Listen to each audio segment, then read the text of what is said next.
Hadratal muhtaramin rahimani wa rahimakumullah. Pada pertemuan yang telah lalu kita telah membahas tentang macam-macam puasa.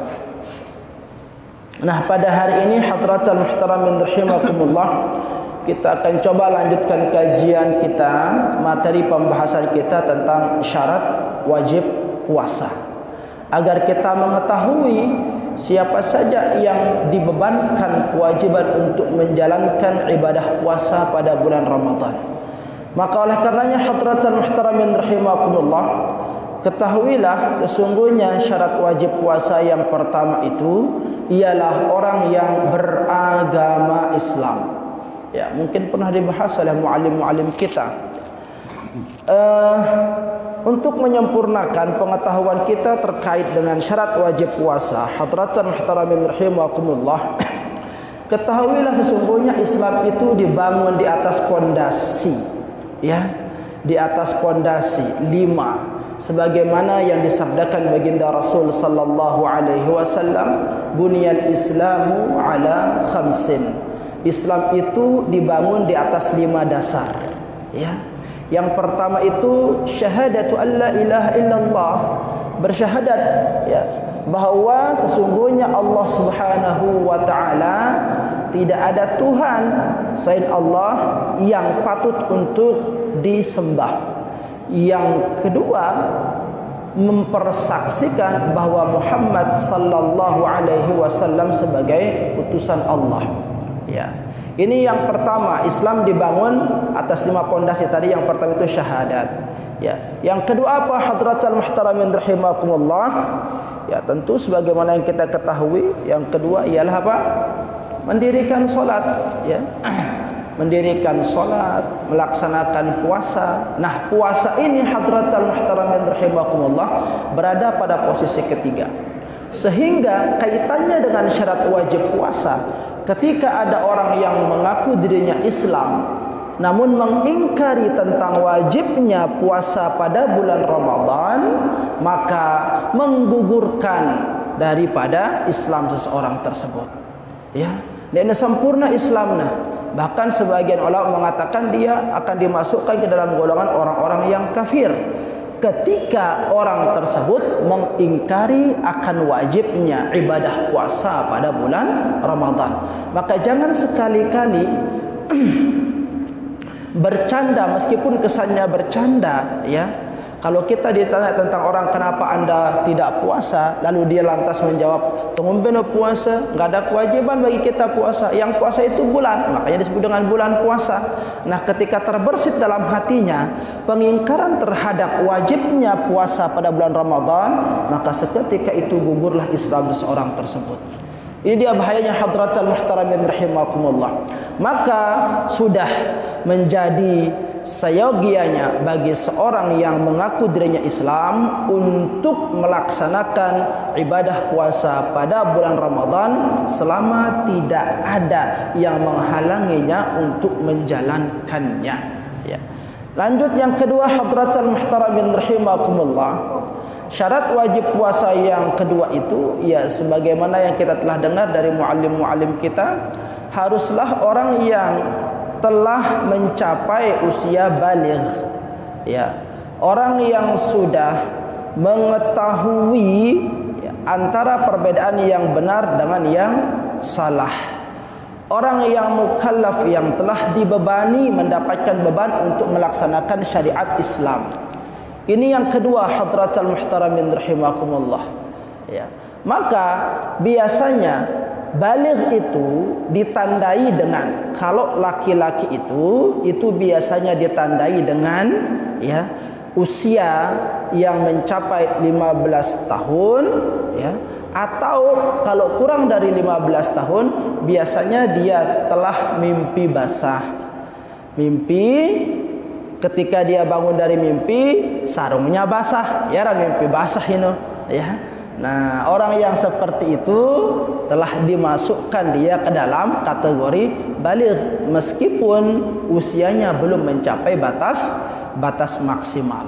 Kalau bagi perempuan biasa, normalnya kebiasaannya itu ya ketika berusia 9 tahun. namun ketika sebelum usia 9 tahun dia telah mimpi, ya, mimpi basah, atau dia telah mengalami masa menstruasi, maka dalam posisi tersebut perempuan itu, ya, telah dibebankan kewajiban untuk melaksanakan ibadah puasa, ya.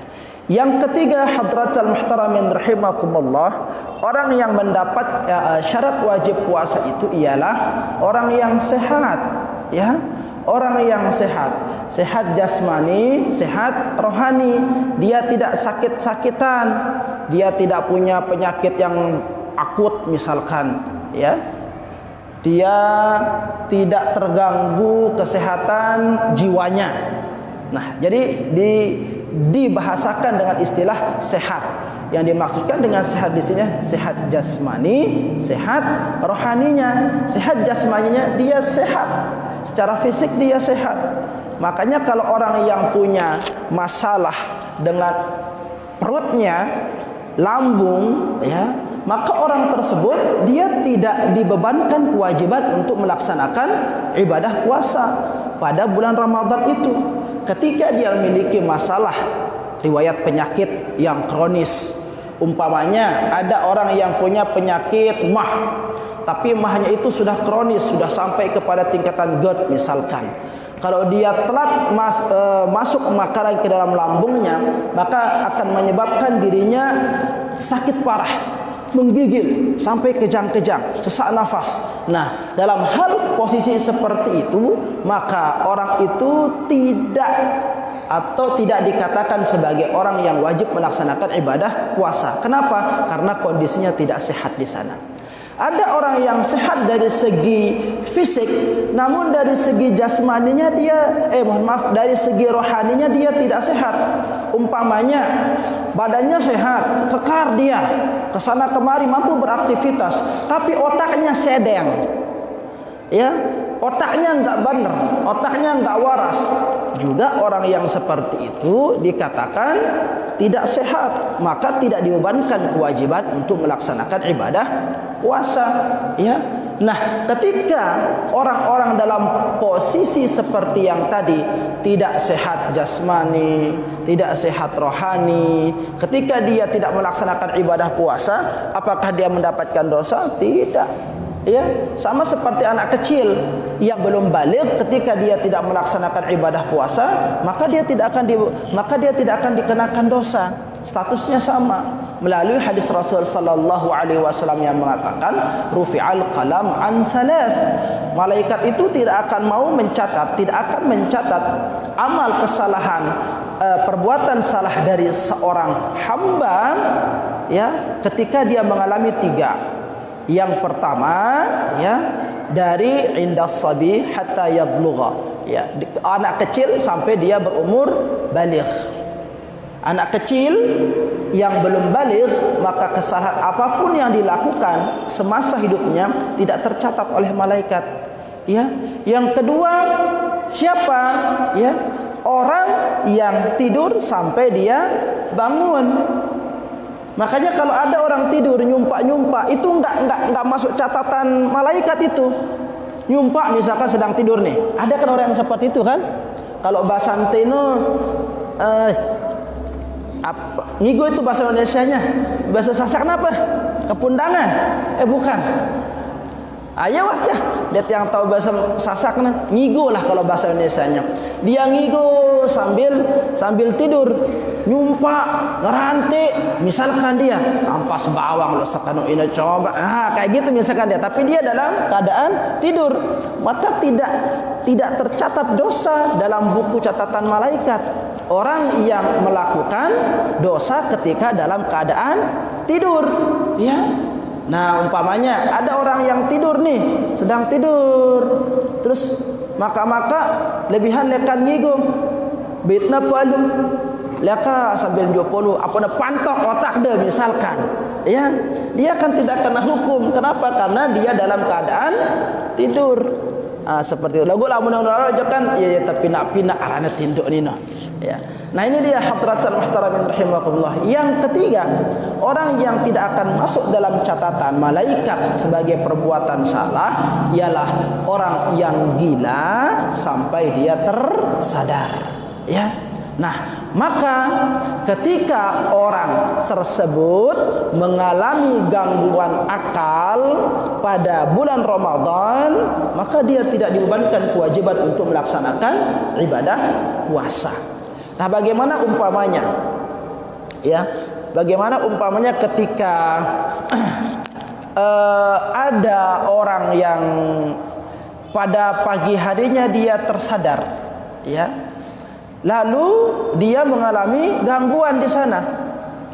Taruhlah lekan mangan sahur, ya, sampai sholat subuh sadar ya, puasa dia. Maka tema waktu tuha jogang ya, bareh malak tona tulak kesadarannya pas waktunya menjelang berbuka. Nah, orang yang seperti ini, apakah dia wajib qada puasanya atau melanjutkan puasanya? Nah, maka orang yang tersadar dari gilanya, ya, orang yang tersadar dari gilanya, puasanya dia tidak dinerekeng puasanya di jelo ino, ya, namun tetap ada kewajiban untuk imsak, menahan diri dari makan dan minum untuk menghormati Ramadan, ya, dan nanti dia wajib qada. Seperti itu, ya. Lo kan jarang tadi dengan gila mana modelnya. Nah, ada suatu penyakit yang joganya itu sebentar. Ialah penyakit ayang. Penyakit ayang, ya, bukan ayam, ayang. Itu nama jenis penyakit yang mokpok kalau bahasa ante. Namun datang mokpoknya jogang dia kayak gitu. Tapi nanti beberapa waktu kemudian dia tersadar. Nah, ini dia untuk diperhatikan hadratan muhtaramin rahimakumullah. Jadi yang ketiga itu syaratnya harus sehat, ya. Yang keempat, hadratan muhtaramin rahimakumullah, ya. Syarat wajib puasa itu yang keempat itu adalah muqim, berdomisili, ya, tinggal di satu tempat yang menetap. Ini dia. Maka bagi orang yang musafir itu tidak dibebankan kewajiban untuk melaksanakan ibadah puasa. Artinya apa? Dia boleh memilih antara puasa atau tidak, ya. Ketika dia mampu berpuasa, maka silakan. Tetapi ketika dia memilih untuk tidak puasa juga tidak masalah. Tidak tercatat dosa di sana, tidak tercatat pelanggaran, ya. Karena kewajiban puasa itu dibebankan bagi orang yang muqim, ya. Namun sebagaimana yang kita telah ketahui bersama hadratul muhtaramin rahimakumullah, tentu muqim itu memiliki ketentuan. Tentu musafir itu memiliki ketentuan. Tidak semua orang musafir itu diberikan kelonggaran, kemudahan untuk tidak berpuasa, ya. Jadi di antara syarat musafir itu baru dia boleh untuk tidak melaksanakan ibadah puasa, ya, tentunya yang pertama dia harus mencapai kriteria musafir itu sendiri. Di dalam mazhab Syafi'i baru dikatakan musafir kalau dia telah menempuh suatu jarak yang masafahnya itu 2 farsakh, ya, kurang lebih sekitar 81 atau 88 kilometer. Ini jarak tempuh minimal 81, 88. Ada yang mengatakan 81, ada yang mengatakan 88. Kalau diambil tengah-tengahnya 84. Ya. Ini dia. Maka kalau pelunggu misalkan dari Mamben pergi berdagang ke Aikmal, pergi berdagang ke Masbage, pergi berdagang ke Jelojo, lalu pelunggu tidak puasa di sana, ya, maka belum boleh untuk kita tidak berpuasa kalau jarak tempuhnya itu belum mencapai batas minimalnya itu, ya. Nah, ini dia hadratul muhtaramin rahimakumullah. Lalu yang kedua, ketentuan dari musafir itu baru boleh untuk memilih tidak berpuasa ketika musafirnya itu dilakukan bukan dalam rangka maksiat. Ya, sekali lagi musafirnya itu bukan dalam rangka maksiat. Maka ketika ada orang yang musafir, umpamanya nih, ada yang berangkat dari Lombok menuju ke Amerika, tapi di Amerika itu dia untuk pertandingan judi, misalkan nih di Las Vegas, ya, di Los Angeles, ya, untuk rangka judi di sana, maka tetap kewajiban puasa itu ada pada dirinya. Ketika dia memilih untuk tidak berpuasa, maka orang tersebut, ya, dicatat sebagai orang yang melakukan pelanggaran atau berdosa dia di sana. Nah, ini dia hadratul muhtaramin rahimakumullah, ya. Nah, lalu yang terakhir syarat wajib puasa itu ialah apa? Khusus bagi perempuan harus suci dari yang namanya haid atau nifas, ya. Suci dari haid atau nifas. Maka bagi perempuan yang mengalami masa haid itu tidak dibebankan kewajiban untuk melaksanakan ibadah puasa. Ya, begitu juga bagi orang yang mengalami nifas. Nah, lanjut hadratan muhtaramin rahimakumullah, 10 menit lagi. Ya. Dari semua ketentuan syarat wajib puasa itu ada beberapa yang mendapatkan keringanan. Ya. Ada beberapa yang mendapatkan keringanan. Apa yang pertama?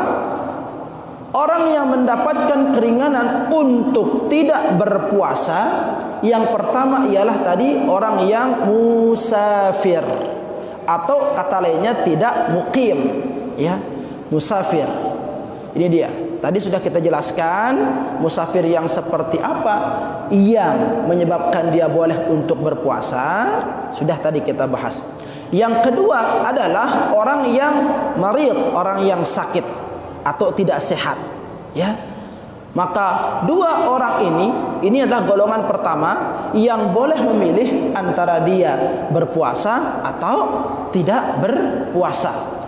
Namun ketika dia memilih untuk tidak berpuasa, maka tidak tercatat sebagai orang yang melakukan pelanggaran atau kesalahan.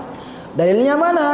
Wa man kana maridan aw ala safarin fa iddatun min ayyamin ukhar. Saylekan ita pada si bertepatan nyampe usiana bulan Ramadan, ya, lagu ia dalam keadaan sakit atau dalam keadaan musafir, maka silakan fa'iddatun untuk diganti, ya, min ayyamin ukhar, yaitu pada hari-hari setelah Ramadan. Jadi jangan diganti ketika Ramadan, tidak bisa, harus diganti di luar Ramadan. Misalkan Syawal mulai dari tanggal 2, misalkan dia mulai qada puasanya. Nah, itu baru dibolehkan.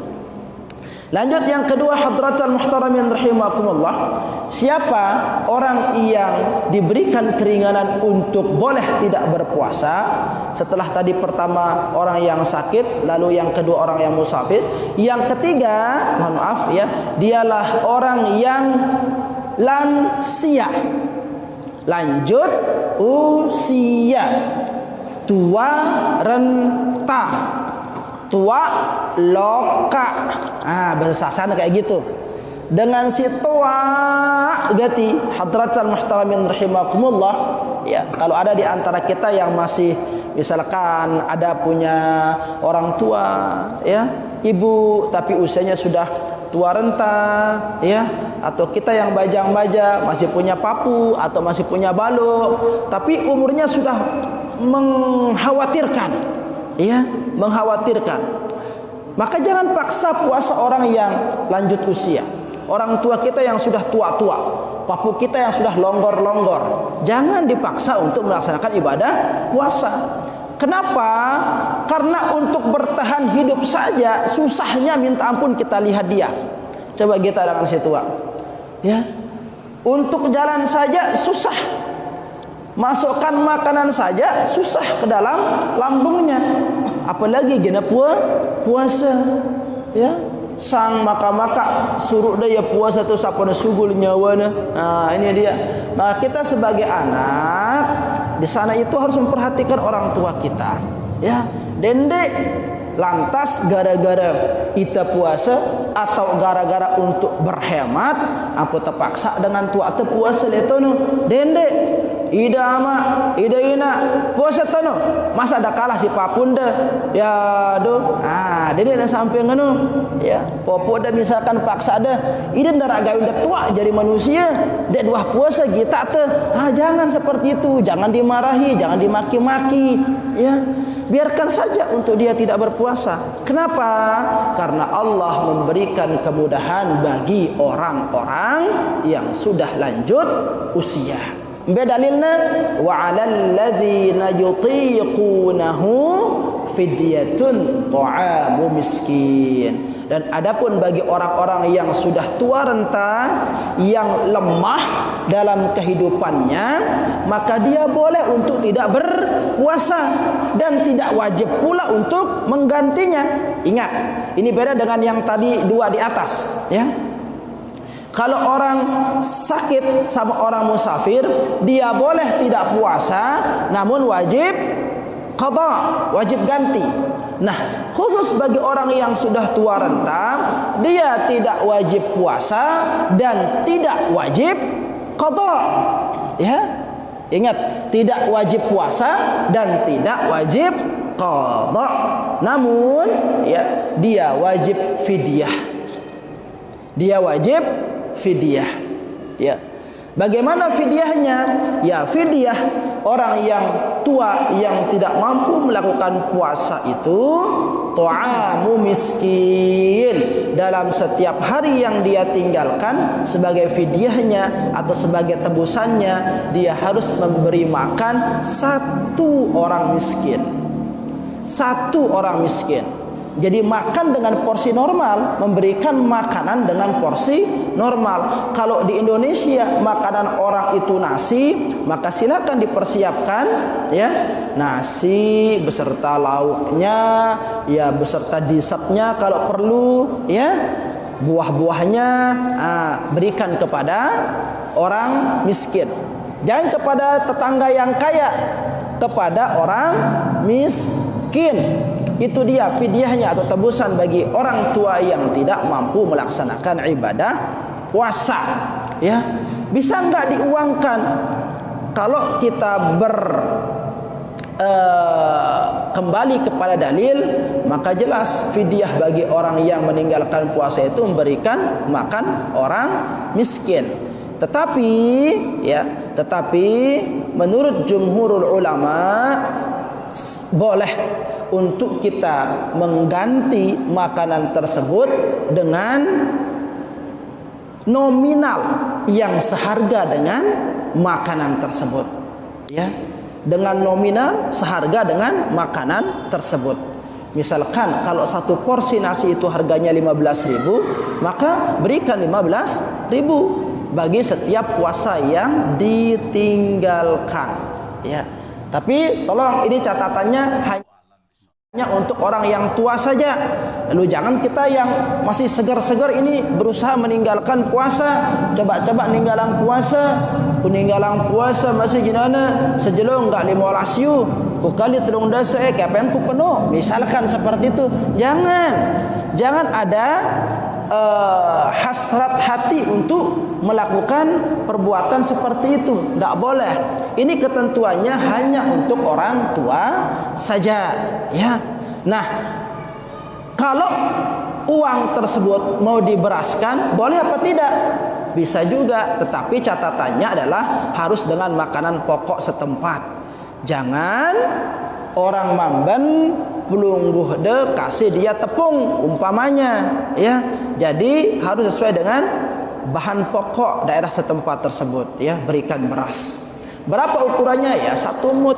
Berapa itu? Kalau takaran aslinya itu ya sekitar 83, sekian. Ya. 800 ya.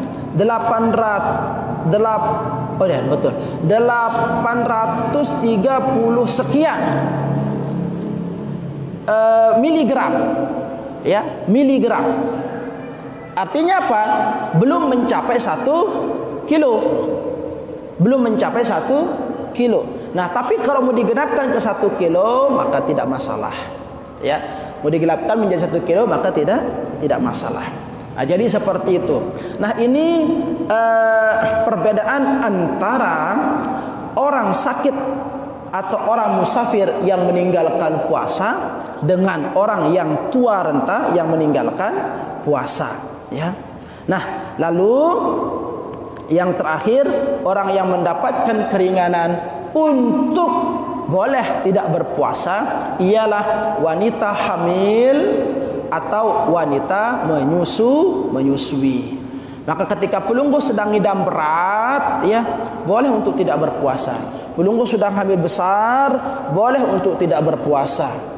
Ya, jikalau dengan berpuasa itu akan mempengaruhi kesehatan janin, akan mempengaruhi kesehatan anak yang ada di dalam perut, maka tidak ada beban kewajiban untuk melaksanakan ibadah puasa di sana. Ya. Lalu orang yang menyusui juga seperti itu, kan dianjurkan untuk menyusui selama berapa? Berapa lama, ibu-ibu? Pira suena anjuran dengan nyusuin anaknya? Hah? Pira 2 tahun. Nah, pintar bapak-bapak ya. Bapak lebih pengalaman. Ya, 2 tahun. 2 tahun anjuran untuk menyusui anak. Nah, maka berpotensi bagi ibu-ibu untuk rusak puasanya itu selama berapa? 3 tahun. Setahun masa hamil, 2 tahun masa menyusui. Ini dia, maka berat bagi perempuan itu. Ya, kasihan ibu-ibu itu. Ya. Namun bagaimana bagi ibu-ibu yang hamil atau menyusui, dia tidak berpuasa, ya, maka dia boleh untuk tidak berpuasa, namun dengan catatan dia disamakan dengan orang yang sakit statusnya. Dia boleh tidak berpuasa pada bulan Ramadan, tetapi wajib qadha. Ya. Tapi kadang-kadang ada ibu yang tidak puasa sepanjang tahun, tidak puasa-puasa. Ina kan dia ada puasa, kubetian anakku. Ya. Tahun depan ketuan datang Ramadan lagi ditanya, kan dia ada puasa ina, kita nyusuin. Tahun depan ditanya lagi, kan dia ada puasa, kan dia deman puasa, kita nyusuin. Tahun keempat ditanya, kan dia deman puasa-puasa ina, aku betian malak. Ya. Dia ada foto-foto, betian nyusuin. Kasihan ibu-ibu ini. Maka bapak-bapak, ya, itu sebisa mungkin lah atur jarak, ya. Jangan susahkan istri-istri kita. Ya, kasih jarak lah. Mana-mana berapa gitu kan. Berikan kesempatan untuk mengganti puasanya, mengqadha puasanya. Ya, makanya program KB itu diselenggarakan bukan untuk memunahkan keturunan, bukan untuk membatasi keturunan, tetapi untuk apa? Mengatur jarak kelahiran. Gitu. Mengatur jarak kelahiran. Ya, karena nggak boleh kita memutus ini generasi itu. Rasul sallallahu alaihi wasallam itu senang dengan perempuan-perempuan subur. Makanya bajang-bajang yang belum menikah itu cari pasangan yang subur, jangan pasangan yang penyakitan, ya. Cari perempuan-perempuan yang bisa melahirkan keturunan, gitu, ya. Karena Rasul sallallahu alaihi wasallam itu senang nanti pada hari kiamat itu banyak umatnya beliau itu. Nah, ini dia alasannya, nggih. Nah, lalu muncul pertanyaan terakhir, ini sudah 5:30. Terakhir, bagaimana dengan ibu-ibu yang haid atau hamil atau menyusui yang tidak melaksanakan puasa pada bulan Ramadan, lalu lupa atau lalai mengganti puasanya, mengqadha puasanya sampai datang Ramadan berikutnya. Nah, ini masalah ini bagi ibu-ibu ini, ya, yang hamil, haid atau menyusui. Dia Ramadan ini ada yang rusak puasanya. Masuk bulan Syawal dienteng-entengin, gak langsung diqadha, ya. Bulan Rajab masuk, masih dia gak mau ganti puasanya. Bulan Sya'ban masuk, masih dia berotang puasanya. Sampailah Ramadan berikutnya. Nah, bagaimana hukum wanita yang seperti itu? Maka perhatikan hadratul muhtaramin rahimakumullah, khususnya para ibu. Ketika ada wanita yang lalai atau orang yang lalai atau laki-laki yang musafir lalai mengqadha puasanya sampai datang Ramadan berikutnya, maka kewajibannya 2. Kalau tadi kewajibannya 1 hanya mengganti puasa, sekarang kewajibannya 2. Apa kewajibannya? Pertama, tetap wajib qadha puasa. Yang kedua, kafarah.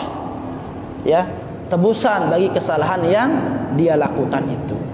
Jadi 2 ini, ya, 2 qadha puasa tetap, nanti setelah lepas Ramadan yang dijalankannya itu, ya, lalu kedua menggantinya dengan kafarah. Nah, ini dia hadratul muhtaramin rahimakumullah yang berkaitan dengan syarat wajib puasa dan orang-orang yang mendapatkan keringanan untuk melaksanakan ibadah puasa. Selanjutnya kita akan bahas tentang perkara yang membatalkan puasa, namun insyaallah pada pertemuan yang akan datang. Wallahu taala a'la wa a'lam.